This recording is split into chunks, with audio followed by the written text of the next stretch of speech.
Run me through. I have now bought my Jaguar I-Pace, whatever it is, with a range of 390 kilometers, allegedly, depending on how you drive. Of course, you can't drive that car to 390 km. So, it's too much fun. Already in this first sentence, there's so much to discuss, right? I agree with you because, quoted figures are not what you might get in reality. You might get more. Well, you might get more, but you might get less, and it depends on many factors. Are you running the air conditioner? Well, yes. Are you running the sound system at full volume? Well, are you? Less so. Temperatures. Yes. And driving style. Yes. Highway driving, obviously, continually using a lot more energy to keep up with that space. Yeah. City driving, fantastic. You're regenerating all the time. Yeah. Exactly. So that quoted figure is always a combination of that. So, we've seen in our testing as well that with the numerous vehicles that we drive, we have actually exceeded it. Sure. But obviously that comes in with lots of regen and all that type of stuff. And experience on how to drive these cars. Correct. Yeah. So, you do get websites that actually go out and test these vehicles for you. You can find it easy, and they give you the various, scenarios that they've used. Yeah. For highway driving, town driving, combination of that, summer, winter, because all of that makes a difference. But that's not unique to EVs. Sure. No, same thing with a petrol car. The only difference is we are hyper-focused. So we are hyper-focused on range. And we hyper-focus on range because of two words. Range anxiety. Which is something people who do not own EVs have. Well, you're right. And I must say, I suffered. I've only had the car for a day. Mm-hmm. It's the second EV I've driven. The first one was the Volvo, but I only had the Volvo for literally 24 hours. So this one I've got for a couple of days. And I got it on a full charge. We picked it up from Jag. It had a full charge. So range estimated there 391 k's. By the time the battery would have been flat, because I parked it yesterday with the range of 74 k's on, I'd already done 280 k's on the car. So it's not bad considering, and a lot of that was actually out of town driving. I did a trip to Sasolburg and back. And actually on the highway, the estimate range remaining versus the range done was 1-to-1. So at 120 k's an hour, the range was quite accurate on the Jag. And I got home yesterday with 74 k's on, and obviously they've given me the standard thing that you plug into your home socket. Which is what you shouldn't use, by the way, but I'll get to that now. Okay, I stand corrected. I had 74 k's on when I plugged it in at about 5 o'clock yesterday, and I had an additional, I went up to 143 k's this morning, overnight, factoring in Eskom's load shedding, of which we had 6 hours during that time frame. So the kilowatts is interesting. So you're getting roughly 15 amps out of the standard plug at 220 volts. Call it 3 kilowatts of charging capacity. In my mind, I thought it was a 15 kilowatt charge, but I had that completely wrong because of my math. I just didn't think about my math. So that explains why it takes so long to charge just a few k's of range. And as you say, that's for emergencies only. If the car is completely dead and you need to get somewhere. I think let's stop there because there's actually a lot to discuss already, right? Your experiences up to now have not quite been what an EV owner would go through. Of course. Right. Of course. You go to the dealership, obviously there's a lot of confusion, a lot of education, but the ideal scenario and how we've worked with the OEMs together is that when you purchase the vehicle, on delivery you get a GridCars welcome letter. In that welcome letter, your charge card, but also a step-by-step guide on how to register your account and set up Charge Pocket on your phone. Charge Pocket being your application that drives the payments. That's how you manage your account, to upload funds, to find charges, to ensure that it's online or offline or in use. Future updates will show you the load shedding schedule. That's a little heads up. And that was exactly my point yesterday. It was kind of like, okay, I can find a charging point. A, is it available? In other words, is someone using it? And B, is there load shedding at that particular point in time? Because load shedding in the moment, I could be sitting there for potentially 4 hours waiting before I can actually plug my car in. So this is useful information to know that this is coming. So you'll have that. Right. All of those issues are covered. And it counts for 80% of my range anxiety was solved right there. And it's because it's the uncertainty, right? Yes, exactly. But EV drivers have certainty. Yes. That's the point one. So you've got that app to give you that information. Now, you don't do that on a day-to-day simply because you've got a dedicated home charger. So not all places you go to buy an EV will provide you with a free home charger, but you can purchase it anyway from us or many suppliers. 2.2 million rand for my Jag. I will twist my dealer's arm to throw it in. You know what I agree. Yes, you know what I'm saying. I agree. So, I mean, with many of the OEMs we've partnered, we even supply the chargers for their customers. So even before they've got their car in the garage, the charger's already there. Wonderful. So that means if you've got a single-phase home, you'll be charging at 7.4 kilowatts. Okay. If you've got a three-phase home, the charger will be set up to 22 if Okay. the supply allows for it. Depending on the vehicle, it could charge at 22. Some can only charge at 11 kilowatts AC.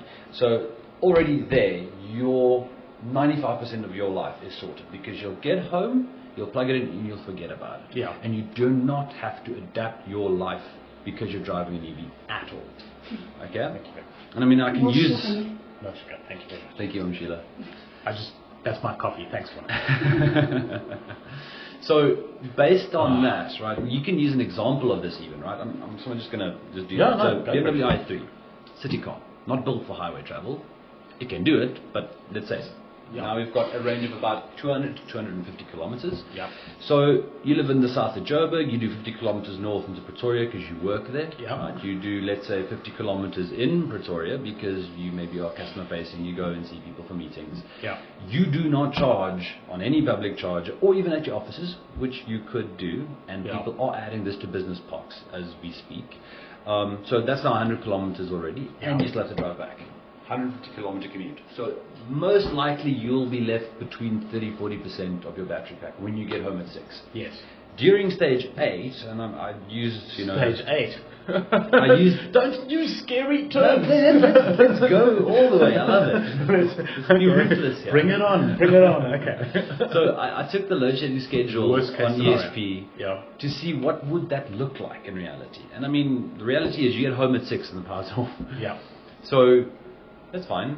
You know, you go about your day, you plug in, you forget about it, and you move on, and make sure you've got the right charger that it'll charge when the power goes on.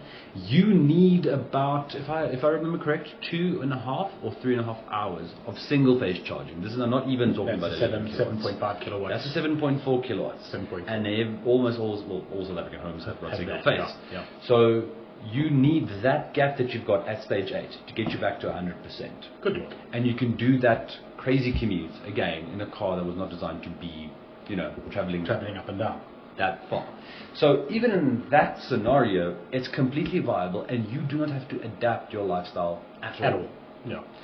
But the key is make sure you put a smart connector at home. And that's the point. And maybe with the Jag, being Then you a start slightly living bigger the battery, real lifestyle. Yes. You're just extending that a little bit And further. it's so much cheaper. It's so much cheaper. You would most likely start saving between an eighth or a tenth of your current petrol or diesel cost. That's what you'll pay in electricity. 1/8 to 1/10. Depending on your efficiency, because remember, vehicles have got different efficiencies, your driving style differs, and also your cost of electricity at your home will differ. I have to find 2.2 million rand very quickly somehow. But you don't need to pay want it. 2.2 for an EV. I mean, No, I want that EV. Seriously, a second-hand i3, what they go for, if you can find them these days, 500 grand. so I can tell you a real not world a bad- thing. it's My not a- colleague who drives that Mini, Yeah. he bought his i3 about 15 months ago, sold it. The vehicle appreciated. Yes. I The can believe it. dealer, so it's not even sold it out of hand. Yeah. He did not haggle. They offered him 60k more than what he paid for 15 months ago. Good Lord. And they're obviously going to resell it still at premium. At a premium. So that's already a brilliant thing for EVs. The right? demand is coming. Exactly. Well, Stage 6 is many, actually many probably, factors. but stage 6 actually might be adding to that demand as opposed to conversely taking it away. And I mean, all these discussions, I mean, as we're talking now, there are so many discussions to have. I mean, we talked about ESCOM and the demand for energy. Yeah. EVs are going to be the hero again. The lifestyle of an EV owner, you don't have to go to a filling station to get hijacked. You know what I mean? There are so many positives, and you only experience the small things that we don't discuss when you're actually living with an EV. Yeah. Right? But, I mean, all those things aside, cost. I mean, you've mentioned the 2.2 bar a few times. Yeah. Yes, vehicles in the country at the moment are luxury products. Sure. EVs, to build them, yes, batteries are expensive. It is dropping, and there's going to be some supply constraints as the whole supply chain needs to transition into this. But that's okay. Yeah. Markets will sort it out. In the short term, though, yes, there will be supply issues. cheaper vehicles are there. They will come. And in They the will South come. African environment, I hate it when people say EVs are expensive. Yeah. Because, do you know what? If you buy a luxury EV today, I was saying, if you're going to buy a luxury Jag, a luxury vehicle today, and you're not looking at EV, you need your head read. and it doesn't have to be 2 million rand, because let's you're use the quite cars right. where we can really compare directly. XC40 Recharge, you've driven it. One point something million. The P6 is 1,070,000 currently. That's excluding considering the free insurance you get, the car rental you get with that vehicle. Correct. A top spec petrol version would most likely be in the region of 900 to 950. Correct. Right? So let's call it 100,000 rand difference. Over the lifespan of that vehicle, you'll save a lot in fuel, in maintenance, and let's not forget depreciation. Yeah. So if you buy a car now, you're going to be driving it. Okay, some don't. Let's call it. You see your lease period or your payment period through. So 6 years. That's 2029. What's the country going to look like then? What's the world going to look like? What's the automotive industry going to look like? So yes, you might be able to still sell it because there will be someone. There's many people who need cheaper vehicles to buy, but that value of your petrol premium luxury car, where's that going to be? Compared to that of your So now, taking all of this into consideration, Yeah. it's a no-brainer because also forgetting all of that, it's a better car to drive. Instant response. There's absolutely luxury. There's absolutely no doubt about it whatsoever. In fact, I commented on my video a couple of times about the fact that I'm a petrol head of note, but the switch to EV was made first time I drove one, because this is the future, bar none. There may be some argument to be made for the hybrid model, the plug-in electric hybrid model specifically, where you've got a smaller battery, smaller range, 70 k's, whatever the case may be, and you plug into that. Volvo also make one, the XC60 plug-in electric hybrid P8. We drove that, 334 kilowatts. It's insanely fast. But again, there's the very valid question of where's that going to be in the resale value, considering it is still a petrol-powered motor that goes in the car. Now you've got a hybrid electric as well, so you're adding a degree of sophistication and complexity to the plug-in electric hybrids. And for me, there's an argument to be made for the fact that if you're a one-car family, that's the one you buy because you can drive down to the coast. You can drive to the coast. You can do 1,400 k's. It's an experiment I still want to do. Please do. But we're driving to Cape Town early Feb from Lee. We're running a road trip, an electric road trip. So it won't just be us. It will be the network and the EV owners and all. Everybody will be going down to Cape Town. You should invite the dear and valued press on that. I can think of someone. I'll put you in touch. 100%. So, I mean, I don't want to talk too much about that at the moment, but that's ongoing. And the fact is, we're going to be driving down in a Mini, my colleague and I, right, which is a city car. We're driving to Cape Town from Joburg. Okay? So, anybody who tells me you can't go to the coast, and Durban is so much nicer because it's that much closer and the intervals of charges are that much denser. But the fact is, you can already do that. And we are continually improving density of charges. Well, GridCars is leading the way here. You guys, when you look at the map, it still staggers me that a CEO of a well-known fuel company was not aware of the number of electric charging points available in the country. It staggers me. I suppose there are some that have their heads buried in the sand and will not see for leaves for the trees. But the sheer number of charging points that GridCars has already got on the map, and the fact that you guys are actually doing all the behind the scenes for everybody else as well, blows my mind. And a friend of mine has bought an electric Mini, so I might ask her to borrow it and shadow you on your journey down to Cape Town. Just drive behind us, we'll punch a hole in the air for you. Slipstream, exactly that. To prove to myself that this can be done, although I have no doubt. And so I think the times are exciting for this. I think it's realistically the learning curve that I'm undergoing with this Jag now, having to actually find charging on it. It's not a big hump.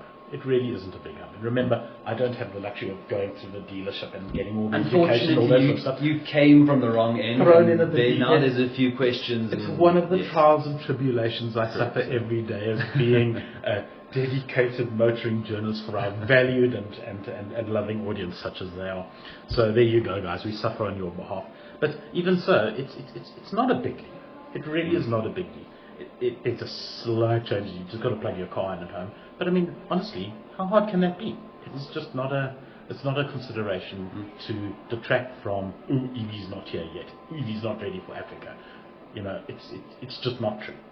No, definitely. And I mean, that's the thing. So as time goes on, 2022 was a big year for the industry because we had numerous car launches, which means the media starts to talk about it, which means the public hears about it. 2023, I mean, I estimated that 14 available models last year. This year will most likely go to 24. There are a couple in the Potentially pipeline that are more, quite yes. exciting. Yeah. Some, at the bottom end, some cars that are not being launched, so I'm not going to speak about what they are, but yeah.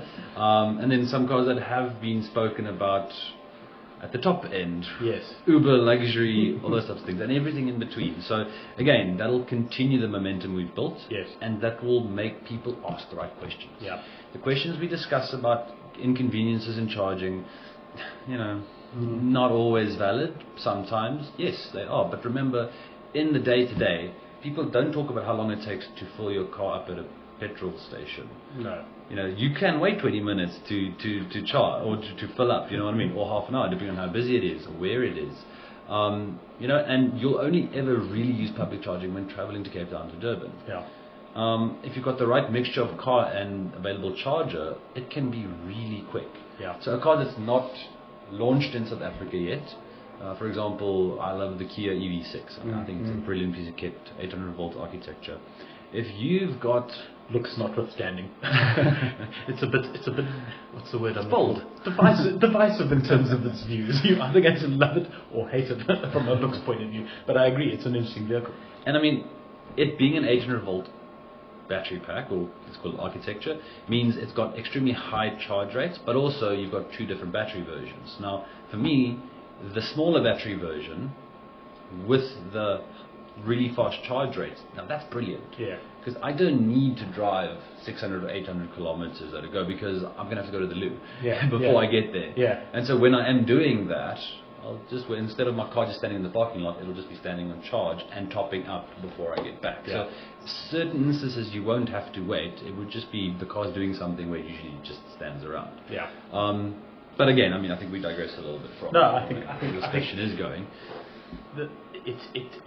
It's certainly, for me, that's the way the future is going to go, and it's just the early pioneers, the early adopters that are paying a premium for the vehicles. I mean, the import duties are the highest in the world. And you know what? We should thank the people doing that, That's because they're going paving the way of for course. the rest of us all to actually go this way. But they are paving the way for us to get the infrastructure ready. Because if we do not, right, it's not just about, you can drive an EV. It's about the manufacturing sector in the country. Absolutely. It's about generating that entire industry locally so that we can be competitive internationally. If we do not do these things, it goes much deeper than just simply, it's an inconvenience to charge. It goes really, really deep. There's a whole can of worms which I've touched on in the past. We won't go there just yet. Thank you very much for this. It's been very, very interesting having a chat with you. 100%. And Definitely do it again sometime in soon. this period of time, my car's been charging. I'm a happy guy. Fantastic. Thank you.